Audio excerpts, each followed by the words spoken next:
বাংলাদেশকে বাদ দিয়েই হচ্ছে বিশ্বকাপ। বাংলাদেশের জায়গায় খেলবে স্কটল্যান্ড। টি-20 বিশ্বকাপকে ঘিরে নতুন করে জটিলতা তৈরি হয়েছে।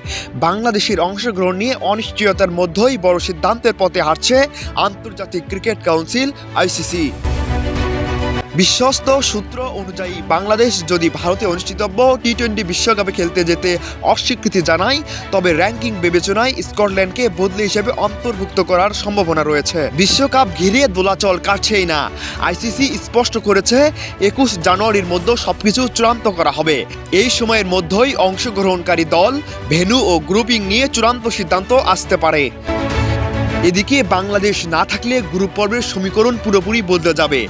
নতুন দল হিসাবে স্কটল্যান্ড সুযোগ পেলে অনিশ্চয়তার এক ভিন্ন মাত্রা যোগ হবে বলে মনে করছেন ক্রিকেট বিশ্লেষকরা। সব মিলিয়ে টি-20 বিশ্বকাপকে নিয়ে অনিশ্চয়তা আরও ঘনীভূত হচ্ছে, আর ক্রিকেট বিশ্ব তাকিয়ে রয়েছে আইসিসির চূড়ান্ত সিদ্ধান্তের দিকে। News desk, Crick Bangla.